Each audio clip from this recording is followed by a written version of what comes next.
Welcome back to middle education. लीजिए अब आपके सामने कक्षा 9वीं वार्षिक परीक्षा सामाजिक विज्ञान का अभ्यास प्रश्न लेकर के आ चुका हूं।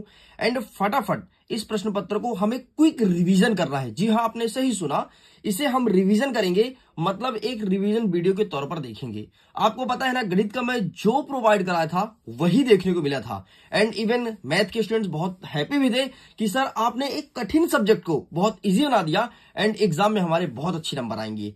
एंड इसी सिलसिले में अब सोशल साइंस की बारी है। सोशल साइंस भी बहुत कठिन सब्जेक्ट होता है। 4-4 किताबें पढ़ना 2-3 दिन के अंदर पॉसिबल नहीं होता है, लेकिन अगर आप मिडिल एजुकेशन को फॉलो करोगे तो भाई 1 घंटे में पूरी किताबें पढ़ना पॉसिबल कर दूंगा, इस बात की गारंटी देता हूं। इसी के लिए ये प्रश्न पत्र आपके सामने रखा गया है। देख लो, प्रश्न पत्र का इंटरफेस कुछ इस प्रकार से रहेगा, बहुत अच्छे से देख सकते हो। वैसे अगर इसे मैं नाम दूं तो इसे मैं सेक्शन नंबर डी नाम दूंगा, फिर सेट नंबर डी। लेकिन आपके स्कूल में कोई भी सेट आए आपको पूरा देखना है, क्योंकि बहुत सारे सेटों के क्वेश्चंस लगभग सेम रहते हैं। तो चलिए फटाफट मेरे जुड़ जाइए और बढ़िया क्विक रिवीजन करते हैं, मतलब जल्दी जल्दी सारे प्रश्नों को फिर से देखेंगे ताकि हमारे दिमाग में कंठस्थता बैठ जाए और हम 13 तारीख को अपने एग्जाम में फायर कर सकें। तो चलो पेज को ओपन करते हैं। एंड उसके पहले मैं आपको दिखाना चाहता हूं किस प्रकार से इसका इंटरफेस है। ये देखो, कुछ इस प्रकार से तुम्हें देखने को मिलेगा एंड एक एक प्रश्न के आंसर को कवर अप करेंगे। तो चलो भाई फटाफट हम जूम करते हैं ताकि आपका नजर ऑन स्क्रीन होना चाहिए और दिमाग कहीं भटके नहीं। देखो, प्रश्न क्रमांक 1 कह रहा है नीचे दिए गए स्थानों में किस स्थान पर सबसे अधिक वर्षा होती है। इसके पूछने का मतलब यह था कि कहां सबसे अधिक वर्षा होती है। आपको पता है कि मेघालय के चेरापूंजी में सबसे अधिक वर्षा होती थी। इसका सही आंसर चेरापूंजी लगाना, मासिनराम मत लगाना, ठीक है। मासिनराम भी कहीं कहीं देखने को मिलता है, लेकिन मासिनराम जो है ना वो विश्व में नहीं बल्कि आपके भारत में सबसे अधिक वर्षा होती है मासिनराम में। बाकी यहां पर आपके चेरापूंजी लगाना है। नेक्स्ट कह रहा है कि बंगाल में किस वर्ष में अकाल पड़ा था। तो 1943 में बंगाल में अकाल पड़ा था। आगे बढ़ते हैं। अमेरिका के सैनिक अड्डे पर्ल हार्बर पर बमबारी किसने की थी। देखो क्या हुआ था कि अमेरिका और जापान की लड़ाई छिड़ी थी, तो अमेरिका ने जापान के 2 शहर हिरोशिमा और नागासाकी पर परमाणु बम गिराया था। तो इसी के जवाब में जापान ने अमेरिका पर बमबारी की थी। कहां पर? पर्ल हार्बर पर। नेक्स्ट कहता है चौथा नंबर, भूमि मापने की इकाई क्या होती है। Metre, kilometre, hectare. देखो जमीन तो हेक्टेयर से मापा जाता है। यदि आप लोग के पास प्लॉट होगा तो आप देखे होगे 1 हेक्टेयर प्लॉट, 2 हेक्टेयर प्लॉट। अच्छा, 1 हेक्टेयर में कितने एकड़ होते हैं, इसका आंसर कमेंट सेक्शन में लिखना, और अगर कोई किसान के घर से है तो डेफिनेटली दे पाएगा। नेक्स्ट 5वां नंबर कहता है कर्क रेखा किस राज्य से नहीं गुजरती है। अगर मैं कर्क रेखा की बात करूं तो मध्य प्रदेश के 8 राज्यों से गुजरती है, उनमें से ओडिशा नहीं है, तो ओडिशा सही उत्तर हो जाएगा। नेक्स्ट कह रहा है कि जनगणना कितने वर्ष के अंतराल में होती है। तो प्रत्येक 10 वर्ष के अंतराल में जनगणना होती है, लेकिन हमारे यहाँ जनगणना 2021 में होना था, लेकिन अभी तक जनगणना नहीं हुआ है, 2025 चलने लगा है। मतलब सरकार इतनी लेट काम कर रही है। नेक्स्ट सेम क्वेश्चन इंग्लिश में अवेलेबल है। इंग्लिश मीडियम के स्टूडेंट है तो फटाफट इसको देखो और बढ़िया तरीके से प्रिपेयर कर लो। आगे बढ़ते हैं। प्रश्न क्रमांक 2 कह रहा है रिक्त स्थान की पूर्ति करो। पहला नंबर कहता है भारत की वर्षा का वार्षिक औसत डैश डैश है। मतलब वर्षा का वार्षिक औसत क्या है ना, या फिर वर्षा कब होता है। तो इसका आंसर हमें आप देना कमेंट सेक्शन में। नेक्स्ट कहता है कि वास्तव में देश का हर डैश डैश व्यक्ति निर्धन है, मतलब गरीब है। तो देश का हर चौथा व्यक्ति गरीब है। अगर 4 व्यक्ति है तो उसमें से 3 व्यक्ति अमीर है और हर चौथा व्यक्ति गरीब है। आगे बढ़ते हैं। नेक्स्ट कहता है कि दूसरे विश्व युद्ध की शुरुआत कब हुई थी। तो 1939 में शुरू हुई थी और 45 में खत्म हुई थी, सॉरी 44 में खत्म हुई थी, ठीक है, sorry I am really so sorry, 44 में खत्म हुई थी। लगभग 5 साल ये युद्ध चला था। चौथा नंबर कहता है कि भारत विश्व का कौन सा बड़ा देश है। तो भारत विश्व का 7वां बड़ा देश है। नेक्स्ट कहता है कि भारत और श्रीलंका के बीच कौन सी खाड़ी है। तो मन्नार की खाड़ी है। नेक्स्ट कहता है कि वर्साई की संधि कब हुई थी। तो 20 जून 1919 को वर्साई की संधि हुई थी। सेम इंग्लिश में अवेलेबल है, फटाफट देख लो, क्योंकि यह रिवीजन वीडियो है और आपके दिमाग में एक एक प्रश्न का उत्तर फीड हो जाए, इसलिए इस वीडियो को रिकॉर्ड किया जा रहा है। बाकी इसके पीडीएफ को डाउनलोड करना है, लिंक डिस्क्रिप्शन बॉक्स में है, चेकआउट कीजिए एंड जल्दी जाकर के अपने इसी पीडीएफ को डाउनलोड कीजिए। आगे हमारा तीसरा नंबर कहता है सत्य सत्य लिखो। पहला नंबर कहता है मक्का एक व्यापारिक फसल है। बिल्कुल सही बात है। मक्का की खेती लोग इसलिए करते हैं ताकि उससे व्यापार कर सके, मतलब पैसा कमा सके। नेक्स्ट कहता है दूसरा नंबर, बाढ़ या सुनामी प्राकृतिक घटना अप्राकृतिक घटना है। अरे भैया कैसी बातें कर रहे हो, बाढ़, सुनामी, भूकंप ये सभी प्राकृतिक घटनाएं हैं। ये मनुष्य नहीं लाता है बाढ़, कि मनुष्य एक बाल्टी पानी डाल दिया तो बाढ़ आ गई, नहीं, ये प्रकृति द्वारा घटना है और प्रकृति ही इसे लेकर के आती है। चलो आगे बढ़ते हैं। नेक्स्ट तीसरा नंबर कहता है खाद्य की कमी के कारण कीमतें बढ़ जाती है। बिल्कुल सही बात है। अगर जैसे जैसे खाद्यान्न कम होगा तो उसकी कीमतें बढ़ जाएगी। अरे सिंपल सर, मार्केट में जा रहे हो, 1 किलो आलू है और खरीदने वाले 10 लोग हैं, तो बेचने वाला महंगा कर देगा। बोलेगा 10 रुपए, फिर बोलेगा 20 रुपए, फिर बोलेगा 50 रुपए। अब भाई 10 लोग खरीदने वाले खड़े हैं ना, तो डेफिनेटली डिमांड बढ़ती है। जैसे प्लॉट वगैरह तुम देखे होगे, अगर कहीं पर कोई प्लॉट है और लेने वाले 50 लोग हैं तो उसकी कीमत बढ़ जाएगी ऑटोमेटिक। नेक्स्ट कहता है चौथा नंबर, अक्षांश का प्रभाव दक्षिण से उत्तर की ओर दिन रात की अवधि पर पड़ता है, तो बिल्कुल ये सही हो जाएगा। नेक्स्ट कहता है 1915 में बाइमर गणराज्य की स्थापना हुई थी, तो बिल्कुल गलत है। एंड छठवां नंबर कहता है जनसंख्या वृद्धि से गरीबी बढ़ती है, बिल्कुल सही बात है। जितनी जनसंख्या बढ़ेगी तो गरीबी लगातार बढ़ती जाएगी। अरे भैया रोजगार कहां मिलेगा, पैसे कहां कमाएंगे? आप खुद इमेजिन करो कि आपके घर में एक लोग कमाने वाले हैं, आपकी शादी हुई, आपकी चुन्नू मुन्नू 4-5 बच्चे हो गए, अब 4-5 बच्चे और आपके पिताजी कमाने वाले, तुम कुछ कर नहीं रहे हो, तो डेफिनेटली गरीबी बढ़ेगी ना यार। अब भाई सब तो खाएंगे, सब तो पहनेंगे, सब तो रहेंगे, इस प्रकार से होता है। आगे बढ़ते हैं प्रश्न क्रमांक 3, जो कि इंग्लिश में लिखा है ट्रू फॉल्स। आगे बढ़ते हैं प्रश्न क्रमांक 4 कह रहा है कि सही जोड़ी मिलाइए। पहला नंबर कहता है विश्व का सबसे बड़ा देश तो रसिया है, ठीक है। नीम, तो नीम का जीवाणु प्रतिजैवी भी है, मतलब एंटीबायोटिक है। नेक्स्ट कहता है कि प्रथम पूर्ण जनगणना, पहली बार जनगणना कब हुई थी, तो इसका सही आंसर आपको लिखना है 1881। अपराधी जनजाति अधिनियम तो 1871। नेक्स्ट कहता है प्रारूप कमेटी के अध्यक्ष, तो इसका सही आंसर लिखना है डॉक्टर भीमराव अंबेडकर। जय प्रौद्योगिकी, तो इसका सही आंसर तृतीय क्षेत्र। ध्यान रखेगी, अर्थव्यवस्था के तीनों क्षेत्र से एक प्रश्न आता है, चाहे प्राथमिक है, चाहे द्वितीयक, चाहे तृतीयक। अभी हमने तृतीयक के क्वेश्चन सॉल्व कराए हैं, कुछ प्राथमिक द्वितीयक के भी करा देंगे, डोंट वरी। आगे बढ़ते हैं नेक्स्ट फटाफट। प्रश्न क्रमांक 5 कह रहा है एक वाक्य में उत्तर दो। पहला नंबर कहता है भारत का क्षेत्रफल कितना है, तो 32,87,263 वर्ग किलोमीटर है, 32,87,000, ठीक है। नेक्स्ट, वर्साई की संधि कब हुई थी, तो जून 1919 में हुई थी। नेक्स्ट, रबर के वृक्ष से प्राप्त होने वाले तरल पदार्थ क्या कहलाते हैं, तो लेक्टेस कहलाते हैं। नेक्स्ट, लोकतंत्र में शासकों का चुनाव कौन करता है, तो जनता द्वारा किया जाता है। नेक्स्ट, राष्ट्रीय काम के बदले अनाज योजना कार्यक्रम किस वर्ष लाया गया था, तो 2004 में लाया गया था। नेक्स्ट, सार्वजनिक वितरण प्रणाली का अंग है, तो उचित मूल्य की दुकान, जिसे आप लोग एमएसपी भी कह सकते हो, है ना, मिनिमम सपोर्ट प्राइस। और देखे होगे जहां पर गेहूं चावल 1-2 रुपए किलो मिलता है, वही है आपके सार्वजनिक वितरण प्रणाली का अंग। तो इस प्रकार से 6 मिनट में मैंने क्विकली प्रश्न क्रमांक 5 तक का सब कुछ कवर कर दिया है।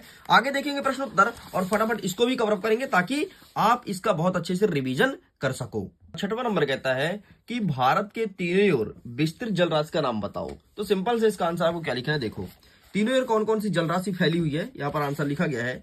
पूर्व में बंगाल की खाड़ी है, पश्चिम में अरेबियन सी है, एंड दक्षिण में हिंद महासागर है। नेक्स्ट हमारा कह रहा है अथवा में कि भारत में किन किन राज्यों से कर्क रेखा गुजरती है। तो वर्तमान में भारत के 8 राज्यों से कर्क रेखा गुजरती है। ये स्टार्ट होता है गुजरात से, और देखो यहाँ पर लिखा है, सॉरी, राजस्थान से। राजस्थान के बाद गुजरात, गुजरात के बाद मध्य प्रदेश, छत्तीसगढ़, झारखंड, मिजोरम, वेस्ट बंगाल एंड त्रिपुरा, यहाँ पर होकर के जाती है। आगे बढ़ते हैं। 82 डिग्री 30 मिनट पूर्वी देशांतर को भारत का मानक यमोत्तर क्यों माना जाता है, ये लिखा है answer, please take a screenshot. आगे बढ़ते हैं नेक्स्ट क्वेश्चन। अथवा में कहता है कि भारत में कितने राज्य व केंद्र शासित प्रदेश हैं। इसका सही आंसर होगा 28 राज्य और 8 केंद्र शासित प्रदेश। मैंने प्रश्न पूछा था, बहुत सारे बच्चों ने सही आंसर दिया था, लेकिन कुछ बच्चे कह रहे थे 7 होता है यूनियन टेरिटरी, तो ध्यान रखिएगा वर्तमान में 8 है। आगे बढ़ते हैं। भारत में दो औषधि पौधे का नाम वो उसका गुण बताना है कि कौन कौन सी औषधि पौधे हैं। तो आइए इसका आंसर मैं दिखाता हूं, ये रहा है आपके सामने, ठीक है, तुलसी और नीम। आगे बढ़ते हैं नेक्स्ट। अथवा कहता है कि वनों के विनाश का मुख्य कारण क्या है, आखिरकार जंगल की कटाई क्यों हो रही है ना, मुख्य रीजन क्या हो सकता है। तो इसका आंसर भी दिखा देता हूं, ये रहा जी, ठीक है, स्क्रीनशॉट। आगे बढ़ते हैं नेक्स्ट। 9वां नंबर कहता है कि जनगणना से क्या आशय है। तो ये देखिए, ये इसका आंसर अवेलेबल है, जनगणना क्या होता है, इसका आशय क्या है, ये लिखा है, प्लीज आप इसका फोटो खींच लो। आगे बढ़ते हैं। अथवा में कहता है कि जनसंख्या वृद्धि दर से क्या आशय है, जनसंख्या वृद्धि दर से क्या आशय है, तो ये लिखा है जनसंख्या वृद्धि दर से आशय, इसका भी फोटो खींच लो। आगे बढ़ते हैं नेक्स्ट। 10वां नंबर कहता है कि वनों का संरक्षण क्यों आवश्यक है, आखिरकार हमें वन क्यों बचाना चाहिए, क्या रीजन है। तो वनों का संरक्षण ये रहा है आपके सामने, ठीक, प्लीज आप इसका फोटो खींच लीजिए। आगे बढ़ते हैं नेक्स्ट प्रश्न की तरफ। एंड हमारा अथवा कहता है कि प्राकृतिक आधार पर वनों को कितने भागों में बांटा जा सकता है। अगर मैं प्रकृति के आधार पर बोलूं तो वनों को कितने भागों में बांटते हैं, तो इसको बांटते हैं 5 भागों में, ठीक, ये लिखा गया है। उष्णकटिबंधीय सदाबहार वन, उष्णकटिबंधीय पर्णपाती वन, पर्वतीय वन, मैग्रो वन और उष्णकटिबंधीय कटीले वन। आगे बढ़ते हैं। 11 नंबर कहता है रायका समुदाय को परिभाषित करना है, और अथवा कहता है कि बंजारा कौन थे, बंजारे के जीवन के बारे में बताओ। तो आइए इसका आंसर देख लेते हैं। रायका समुदाय ये रहा है आपके सामने, रायका या रायका, ठीक, ये रहा आपके सामने रायका समुदाय, ठीक है, स्क्रीनशॉट। एंड बंजारा ये रहा, बंजारा बंजारा दिल मेरा बंजारा। हाँ, गाना सुने हो ना। नेक्स्ट कहता है 12 नंबर, रंग भेद से क्या सहे, और अथवा कहता है कि पंथ निरपेक्ष संविधान क्या है। तो आइए मैं दिखाता हूं आपको रंग भेद। रंग भेद मतलब काले गोरे, इस काले गोरे का भेद नहीं, इस दिल से हमारा नाता है। चलो ये भाई खुल जा सीम में खुल नहीं रहा यार, तेरे सामने खोलूंगा भाई। हाँ, रंग भेद, ये रहा आपके सामने रंग भेद, और ये रहा आपके सामने पंथ निरपेक्ष। That's it. आगे बढ़ते हैं। नेक्स्ट 13वां नंबर कहता है कि वैश्य मताधिकार को परिभाषित करना है, एंड अथवा कहता है कि आचार संहिता क्या है। ये है प्रश्न क्रमांक 13 का उत्तर। तो ये रहा है आपके सामने, लीजिए ये रहा वैश्य मताधिकार, ठीक है। एंड नेक्स्ट कहता है कि आचार संहिता ना, तो ये रहा है आपके सामने आचार संहिता, ठीक है। चलो आगे बढ़ते हैं। नेक्स्ट क्या कह रहा है कि समानता के अधिकार को स्पष्ट कीजिए, और अथवा कहता है कि राष्ट्रीय मानव अधिकार आयोग का गठन कब किया गया था। तो राष्ट्रीय मानव अधिकार आयोग का गठन 10 दिसंबर 1993 में किया गया था। एंड समानता का अधिकार वाला प्रश्न का उत्तर हम आपको दिखा देते हैं। ये रहा आपके सामने, समानता का अधिकार को स्पष्ट कीजिए। आगे बढ़ते हैं। नेक्स्ट कहता है कि रबी और खरीफ की फसलों का नाम लिखना है। केवल आपको नाम बताना है कि रबी फसलें और खरीफ की फसलें क्या क्या होती है। तो ये रहा आपके सामने आंसर, ठीक। टेक का स्क्रीनशॉट, गेहूं चना जो जो लिखा गया देख लो। आगे बढ़ते हैं। नेक्स्ट हमारा क्या कहता है कि स्थायी पूंजी से क्या तात्पर्य है। तो ये रहा आपके सामने। नेक्स्ट हमारा क्या कह रहा है देख लो पूरा। नेक्स्ट हमारा कह रहा है कि कार्यशील पूंजी से आपका क्या तात्पर्य है। तो ये रहा आपके सामने कि कच्चा माल तथा नगद पैसे को कार्यशील पूंजी कहा जाता है। एंड आगे बढ़ते हैं। अथवा कहता है कि भारत में पशु आधारित दो उद्योग बताओ। तो ये रहा डेयरी और चमड़ा, खत्म। आगे बढ़ते हैं। नेक्स्ट कह रहा है 17 नंबर कि बफर स्टॉक को परिभाषित करो। एंड अथवा कहता है कि खाद्यान्न सुरक्षा से क्या आशय है। तो आइए हम दिखा देते हैं बफर स्टॉक और खाद्यान्न सुरक्षा। ये रहा आपके सामने, ये रहा बफर स्टॉक, एंड ये रहा आपका खाद्यान्न सुरक्षा। Okay, take a screenshot. आगे बढ़ते हैं। नेक्स्ट हमारा क्या कह रहा है 18 नंबर कि भारत प्रथम विश्व युद्ध में रूसी क्रांति पर प्रभाव डालो। रूसी क्रांति पर क्या प्रभाव डाला था। एंड अथवा कहता है कि 1917 की रूसी क्रांति में मार्च का क्या योगदान था। ये मार्च नहीं मार्च होना चाहिए, ठीक है, यहाँ पर प्रिंट मिस्टेक है। एंड इसके अगर पीडीएफ डाउनलोड करना है तो लिंक डिस्क्रिप्शन बॉक्स में जाकर के आप पीडीएफ को डाउनलोड कीजिए जल्दी से, ठीक है। बाकी हम प्रश्न क्रमांक 18 का उत्तर आपको दिखा रहे हैं। इसका आंसर आपको हिस्ट्री वाले सेक्शन में मिलेगा। एंड आपको पता है क्या किस चैप्टर का है, आप क्या बताओगे, मैं बताऊंगा भाई। ये रहा सबसे पहले रूसी क्रांति पर प्रभाव, दैट्स इट। एंड मार्क्स वाला आंसर, एंड पूरे लिख के कंप्लीट करना है। आगे बढ़ते हैं। 19 नंबर कहता है कि लोकतंत्र के महत्व को स्पष्ट करो। एंड अथवा कहता है कि लोकतंत्र की कोई 3 विशेषता बतानी है। तो लोकतंत्र का महत्व, ये मैं दिखाता हूं आपको। लोकतंत्र का महत्व, लोकतंत्र मतलब जानते हो ना, जनता का शासन। तो ये रहा लोकतंत्र, एंड ये रहा, ठीक है, ये महत्व हो गया। एंड अथवा कहता है कि लोकतंत्र की 3 विशेषता बताइए। तो लोकतंत्र की विशेषता ये रहा आपके सामने, ठीक। जनता प्रभुसत्ता की स्वामी, ठीक है। यहाँ पे राजनीतिक दलों का गठन की व्यवस्था, चुनाव की व्यवस्था, नागरिकों के अधिकार। तो जो टॉपिक है ना वो जरूर सही लिखना, बाकी अंदर कुछ भी लिखो चलेगा, ठीक है। टॉपिक ही गलत करोगे तो डेफिनेटली नंबर कटेगा।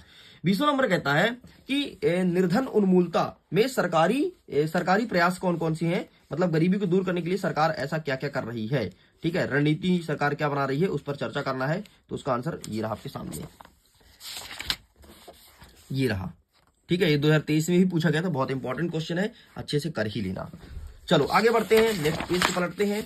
एंड इसके अथवा कहता है कि भारत में निर्धनता मतलब गरीबी के कारण बताओ कि ऐसा क्या कारण है जिसमें लगातार गरीबी बढ़ती जा रही है। तो ये रहा भारत देश में गरीबी बढ़ने के कारण, ठीक है। चलिए आगे बढ़ते हैं। 21 नंबर कहता है कि भारत में जलवायु को प्रभावित करने वाले कारक बताना है और किन्हीं 4 कारकों का वर्णन करना है। अथवा कहता है कि भारत में होने वाली मानसूनी वर्षा तथा उसकी विशेषताएं बताइए। तो आइए फटाफट इसका आंसर भी दिखा देता हूं।